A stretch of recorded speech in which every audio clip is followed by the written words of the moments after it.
से Shri Vagishwari online classes में आपका स्वागत है। आज हम सर्वनाम के बारे में पढ़ेंगे। ये सभी कक्षाओं के लिए और प्रतियोगी परीक्षाओं के लिए बहुत ही महत्वपूर्ण है। तो पहले हम जानेंगे कि सर्वनाम क्या होता है। अपन ने सर्वनाम से पहले संज्ञा के बारे में पढ़ते हैं कि जो प्राणी मात्र है संसार में वो सब संज्ञा है, लेकिन बार बार इस संज्ञा की अपन एक ही वाक्य को बार बार बोलते हैं। जैसे एक लड़का था, वह लड़का बाजार गया, तो ये लड़का शब्द है या मोहन शब्द है जो बार बार प्रयोग में आ रहा है। तो इस मोहन शब्द की पुनरावृत्ति को रोकने के लिए, यानी एक संज्ञा शब्द को रोकने के लिए जब हम उसके स्थान पर किसी अन्य शब्द का प्रयोग कर रहे हैं तो वो सर्वनाम है। जैसे हम एक उदाहरण से समझेंगे। एक लड़का था जिसका नाम मोहन था। यहाँ पर मोहन संज्ञा शब्द है।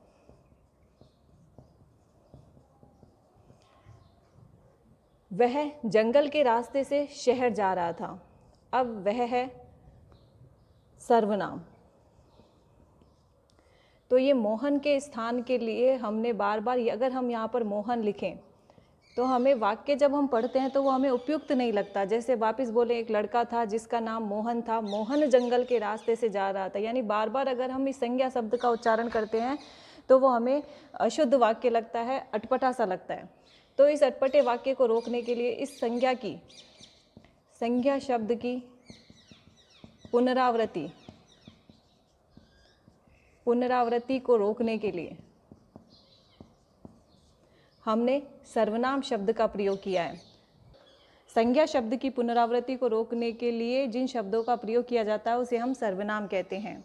सर्वनाम शब्द का अर्थ सबका नाम, और ये नाम होती है संज्ञा। तो संज्ञा के स्थान पर अपन यहाँ मोहन और वह का प्रयोग मोहन के स्थान पर कर रहे हैं, तो इसकी परिभाषा परिभाषा शब्द की जो परिभाषा हो जाती है, संज्ञा के स्थान पर प्रयुक्त होने वाले शब्दों को सर्वनाम कहते हैं। जैसे यह, वह, मैं, हम, तुम, आप आदि। अब है सर्वनाम के प्रकार। सर्वनाम मुख्य रूप से 6 प्रकार के होते हैं। सर्वनाम में सबसे पहला प्रकार आ जाता है पुरुषवाचक सर्वनाम।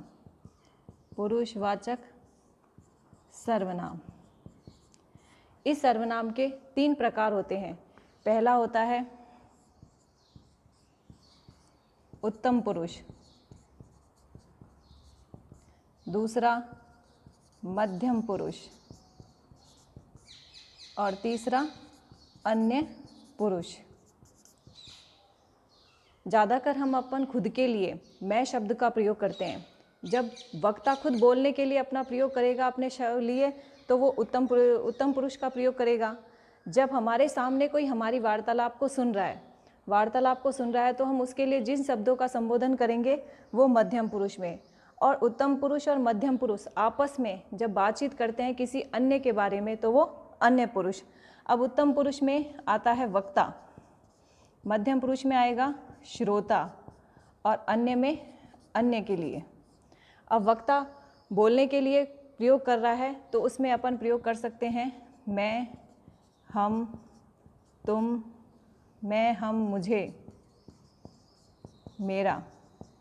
श्रोता सुनने वाले के लिए तो उसके लिए अपन शब्दों का प्रयोग करते हैं तू, तुम, तुम्हारा, आप, आपको। अन्य पुरुष के लिए प्रयोग होता है यह, वह, उनका, उनकी, इनका, इनकी। तो पुरुषवाचक सर्वनाम की जो परिभाषा हो गई है वो इन तीनों से मिलकर बनती है।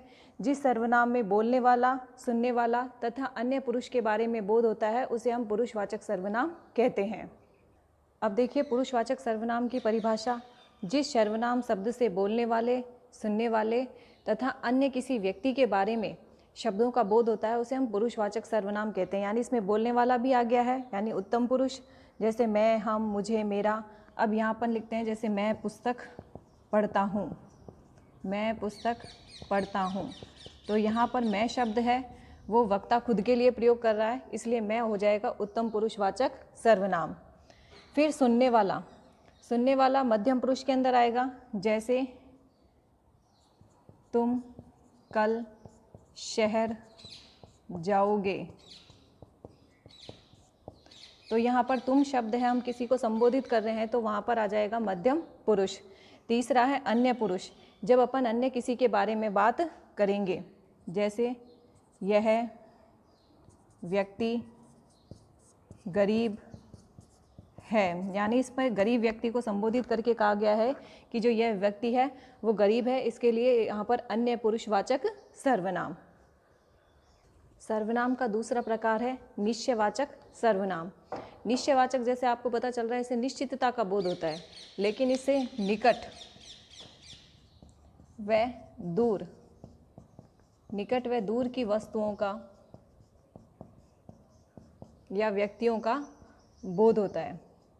जैसे मैंने उदाहरण लिया, वह मेरा घर है। यहाँ पर वह के बाद में सर्वनाम शब्द आ रहा है और यहाँ पर उसके बाद में वो घर के बारे में निश्चितता का बोध कर रहा है कि वह मेरा घर है, लेकिन वह शब्द का प्रयोग हमेशा दूर की वस्तुओं के लिए किया जाता है। और यहाँ अपन लिखे हैं यह मेरी घड़ी है, यह मेरी घड़ी है। तो यहाँ पर जो यह शब्द है इसका प्रयोग निकट की वस्तुओं के लिए किया जाता है। तो निश्चयवाचक सर्वनाम में निकट तथा दूर की वस्तुओं और व्यक्तियों के बोध की जब वो निश्चितता को बताता है उसे हम निश्चयवाचक सर्वनाम कहते हैं। अब हम निश्चयवाचक सर्वनाम की परिभाषा देखते हैं। जैसे जिस सर्वनाम से निकट या दूर की व्यक्तियों या वस्तुओं का निश्चितता या निश्चयात्मकता का बोध होता है उसे हम निश्चयवाचक सर्वनाम कहते हैं। जैसे यहाँ पर ये जो चूहा है इसकी निश्चितता का बोध हो रहा है कि वह विलायती है। यह मेरी घड़ी है, इसमें घड़ी की निश्चितता का बोध होता है कि यह मेरी है। तो यह और वह शब्द निश्चितता का बोध करा रहे हैं। पंडित जी का घर, यह नहीं वह है। तो यहाँ पर जो यह है और वह है वो भी दोनों निश्चितता का बोध करा रहे हैं कि जो पंडित जी का घर है, यानी घर संज्ञा शब्द हो गया, तो घर यह नहीं होकर क्या है, वह है, यानी दूसरा घर है। तो यह और वह दोनों, यह निकट की वस्तुओं के लिए और वह दूर की वस्तुओं के लिए प्रयोग किया जाता है, लेकिन यह निश्चितता का बोध कराता है। सार्वनामिक विशेषण में भी यह वह शब्दों का प्रयोग किया जाता है, लेकिन इन दोनों चीज़ों में ये देखना है कि जैसे यहाँ पर यह और मैं, यानी यह के साथ में मेरी सर्वनाम शब्द का प्रयोग हो रहा है, और जो सार्वनामिक विशेषण होता है उसमें संज्ञा शब्दों का प्रयोग होता है। जैसे यह आम पका हुआ है, यानी आम के आगे यह शब्द लग गया है। इन दोनों में यही अंतर है कि इसके बाद में सर्वनाम शब्द का प्रयोग होता है और यहाँ पर संज्ञा शब्द का प्रयोग करते हुए वो उसकी विशेषता बताता है कि जैसे यह है, फिर उसके बाद आम है और आम की विशेषता बता दी है कि वो पक गया है, इसलिए यहाँ पर सार्वनामिक विशेषण होगा और यहाँ पर निश्चयवाचक सर्वनाम। अब तीसरा प्रकार है सर्वनाम का अनिश्चयवाचक सर्वनाम, यानी इसमें किसी व्यक्ति और वस्तु की अनिश्चितता का बोध होगा। इसके तीन ही शब्द हैं, कोई, कुछ और किसी। कोई और कुछ का प्रयोग हमेशा सजीव, कोई, किसी और कोई का प्रयोग हमेशा सजीव के लिए होता है और कुछ का प्रयोग हमेशा निर्जीव के लिए होता है। जैसे अपन कोई का उदाहरण लिखें, घंटी बजी है, बाहर कोई आया है, यानी यहाँ पर हमें पता नहीं है कि बाहर कौन सा व्यक्ति आया है, उनका हम नाम हम जानते नहीं हैं, इसलिए यहाँ पर कोई शब्द से अनिश्चितता का बोध हो रहा है, अनिश्चितता का बोध हो रहा है, इसलिए यहाँ पर अनिश्चयवाचक सर्वनाम। दूसरा उदाहरण देखो, कोरोना किसी व्यक्ति के संपर्क में आने से फैलता है। जैसा आप जानते हैं अभी कोरोना महामारी चल रही है, तो हमें घर पर ही बैठे रहने की सलाह दी जा रही है, इसलिए ये किसी भी व्यक्ति, यानी यहाँ पर हमें पता नहीं है, ये भी अज्ञात है, कि उस व्यक्ति को कोरोना है या नहीं है, इसलिए हमें घर पर बैठे रहने की सलाह भी दी जाती है।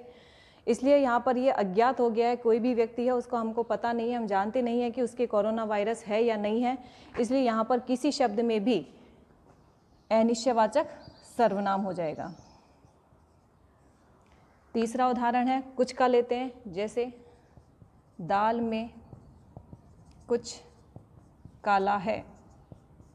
तो इस कुछ शब्द से भी हमें पता नहीं चल रहा है, इसमें भी अज्ञात है, तो ये भी अनिश्चितता का बोध करा रहा है, इसलिए यहाँ पर भी अनिश्चयवाचक सर्वनाम।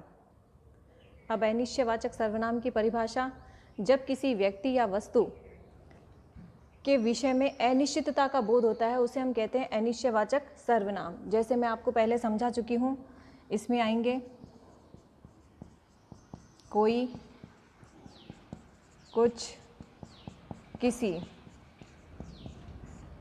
इन शब्दों का प्रयोग किया जाता है। जैसे बाहर कोई खड़ा है, तो इसमें कोई अनिश्चयवाचक सर्वनाम।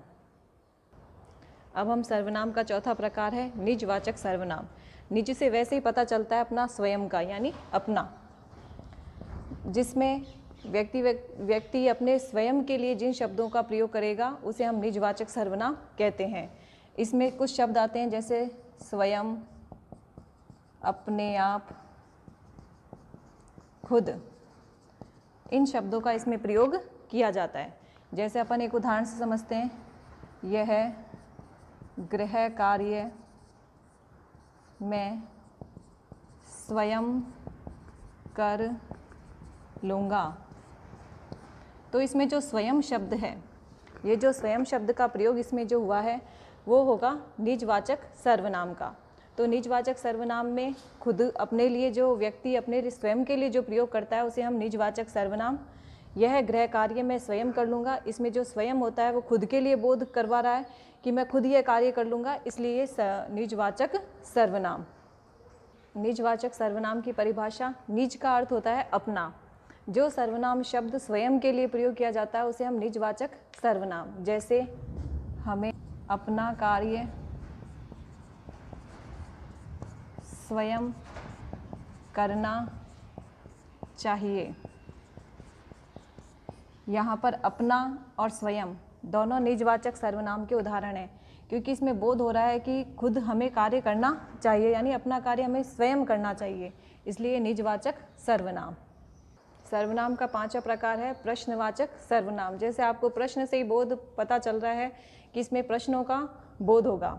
इसमें किसी व्यक्ति, वस्तु, घटना या व्यापार से संबंधित जब प्रश्न किए जाते हैं तो उन प्रश्न वाले जो शब्द होते हैं उसे हम प्रश्नवाचक सर्वनाम, जैसे क्या, कौन, कहाँ, कब, कैसे आदि, यानी इसमें प्रश्न वाले जो शब्द होते हैं उनका प्रयोग किया जाएगा।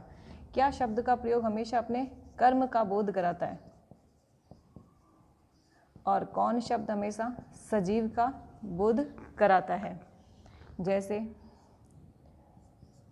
तुम क्या पढ़ रहे हो, तो यहाँ पर पढ़ने के बारे में प्रश्न पूछा जा रहा है कि तुम क्या पढ़ रहे हो, तो उसका उत्तर हमें कुछ भी मिल सकता है। तो ये जो क्या है वो आपके प्रश्नवाचक सर्वनाम। तुम कौन हो, तो यहाँ पर किसी सजीव व्यक्ति के बारे में पूछा गया है कि तुम कौन हो, तो कौन भी प्रश्नवाचक सर्वनाम।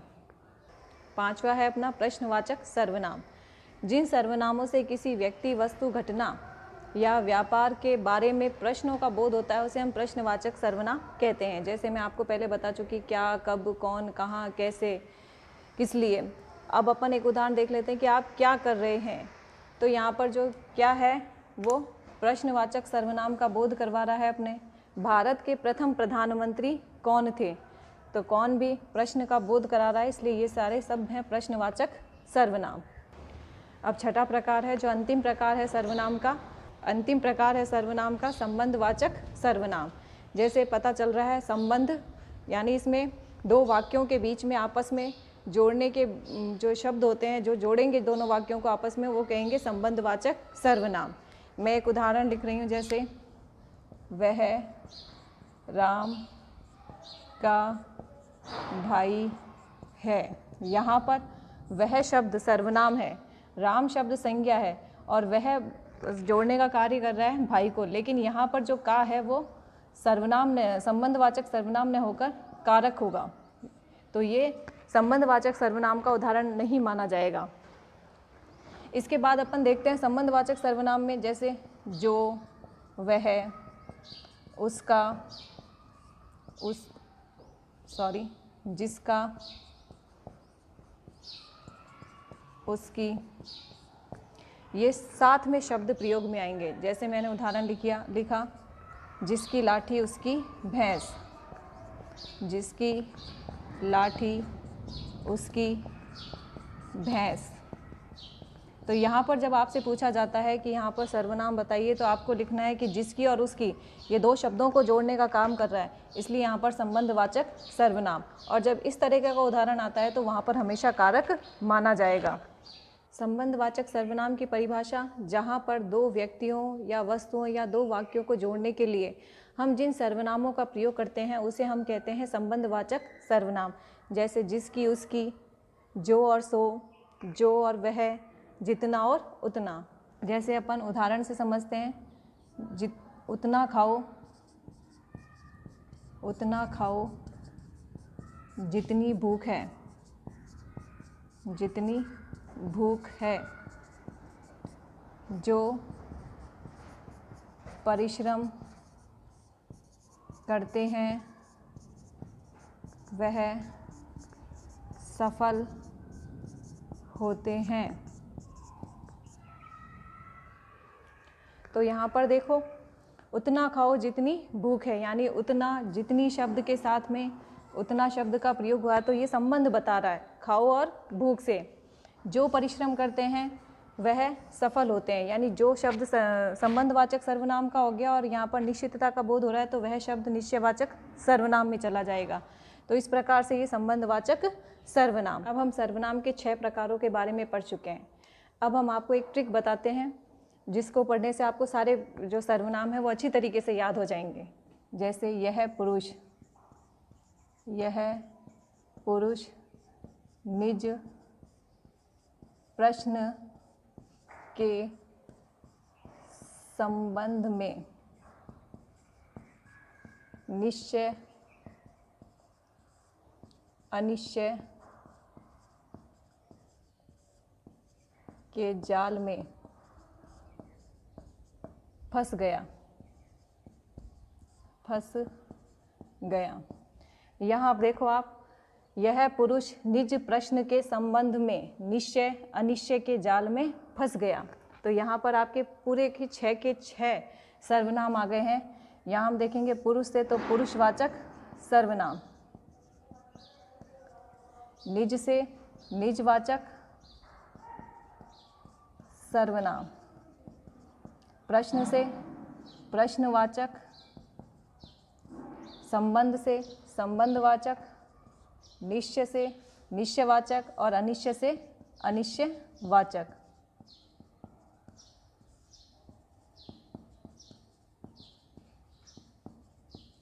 तो इस प्रकार से आपके पूरे 6 के 6 इस ट्रिक को अगर अपन याद कर लेते हैं कि यह पुरुष निज प्रश्न के चक्कर संबंध में अनिश्चय और निश्चय के जाल में फंस गया, तो ये आपको सारे के सारे 6 के 6 सर्वनाम के भेद अच्छी तरीके से याद हो जाएंगे।